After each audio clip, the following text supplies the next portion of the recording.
Hi, my name is LaurieAnne Savaglio, and I am a former Harvest Queen, 1983, from Pine Island, and I'm a singer-songwriter, just newly singer-songwriter. Released my second album not too long ago, last year, and I am having the time of my life doing this music thing. I first got into music, I would say, very young. My father played these classic country songs constantly on the radio. He used to sing in the shower. And I would sing up in my room when I was about, 15, 16. I'd use the old, brush routine as a microphone. And at 18 years old, he decided to get me my first guitar.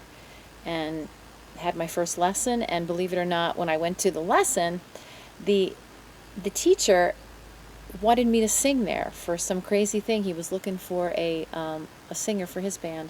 So that's how I got to be in the first. Whoops. Oh.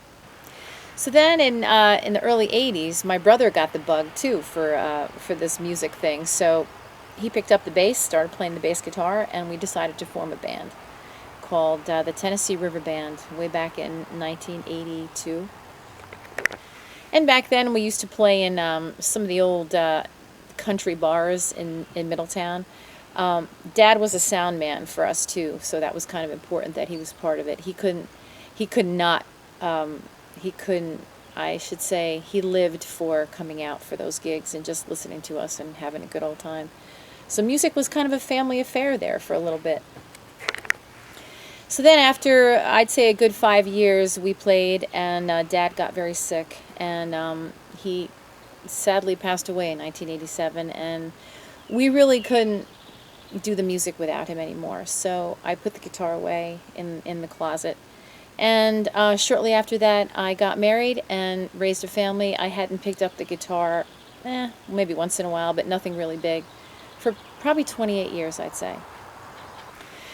So then one day, my daughter, when she went to college, one day she goes, "Ma, I need a Facebook so I can talk to you on Messenger." So I went and got a Facebook account, and I decided to look up some of my old band members. And the first one I looked up was my old guitar player, Fred Scribner, and we had our little reunion, so to speak. And he tried to talk me into singing. It took him about a month for him to talk me into playing and singing again, and sure enough, he managed to do that.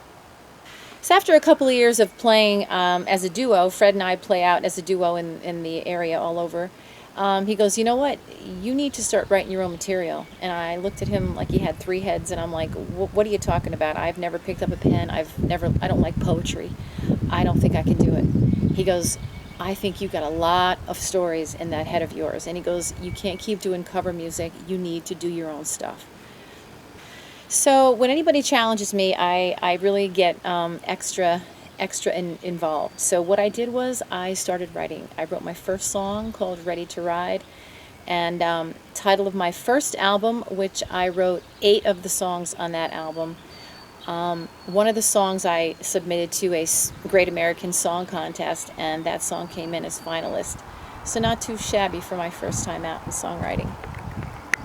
So after the first album was completed, I started coming out with all these kinds of ideas for music. So I started working on the second album, which is called Small Town Girl. Small Town Girl is now playing on Pandora. I submitted to Pandora, and they approved me for rotation on that radio station, which was major news. And I also have a video, which you can watch on YouTube, called Small Town Girl also. So you can catch us, me and Fred, and we also have a band and a duo. So we go out either as a full band or as a duo. We play all around the area, all the wineries and breweries around. My big show is coming up in Sackett's Harbor on July 2nd of this year, and it's going to be under my name. So the LaurieAnne show is going to be up in Sackett's Harbor in July.